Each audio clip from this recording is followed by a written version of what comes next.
I mean, say if there was a general election tomorrow, do you think that Gordon Brown would be up to the job?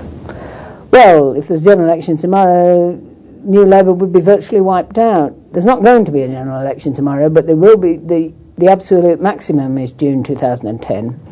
So it'll either be the autumn or May next year.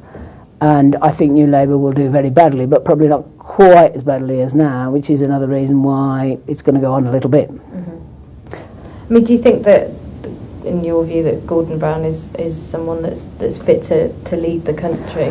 I think Gordon is a tragedy. He's a man of very high intelligence. You know, he's one of these clever boys at school that took his A-levels when he was 14 and went to university when he was 16 and all that kind of thing. He's massively well read, and he's steeped in the Labour movement. In contrast to Tony Blair, who's very charming and good at PR, who's read very few books, didn't have much to do with the Labour Party before he became a Labour MP. I mean, he probably would have been a Tory if he hadn't married Cherie. His father was. Charming, but has read very little. And even his decision-making in Number 10, he didn't read the documents that were put up. He'd have clever young things who'd read everything and then say to him, there's this or that. So, wonderful sense of PR, but terrifyingly, ill-informed and not thought through. Thus Iraq, I think, and other things.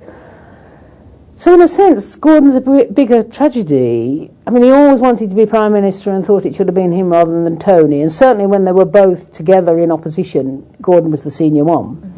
And I think he got so kind of het up about taking over. He lost his way. He lost his sense of who he was.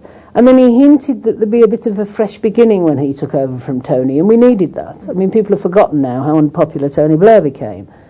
And he just blew it. He couldn't. I think he'd spent so long kind of calculating how to take over, he'd lost remembering why he wanted to do it.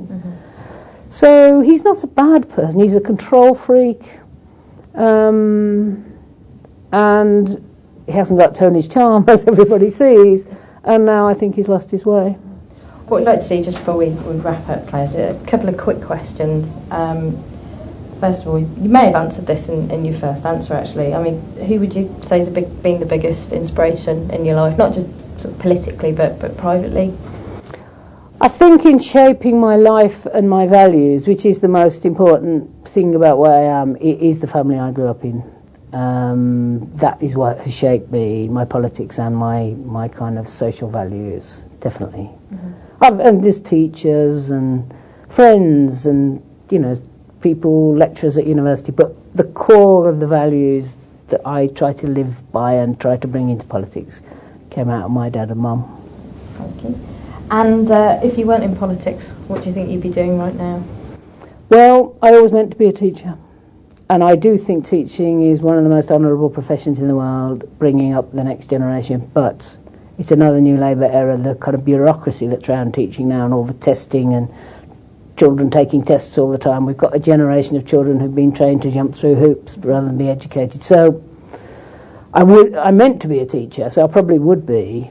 But I think what we've done to British education has gone wrong, so who knows, I might have had to march out. But then I'd be retiring by now anyway. True.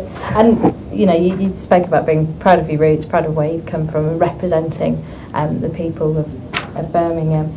If there were to be an elected mayor system in Birmingham, would you ever consider running? People keep asking me what I'm going to do. And people later would say, go on, run as an independent. I would think about it. Yeah. I mean, I do love Birmingham, and I do think it's a treasure to the world. It's one of the most diverse cities in the world, and it's comfortable with its diversity. And it's a very precious place where we can show that people of all different faiths and ethnic backgrounds can live together, appreciate each other, gain from each other. And it's been through its rocky times. We had good times during the 30s when others suffered, and then we've had bad times since manufacturing declined. So yes, I'm going to stay in Birmingham, and if I could do something to serve the goodness of the city, I'd like to, but I'll have to see what comes along. Okay, Clare Short, thank you very much indeed. Thank you. Thank you.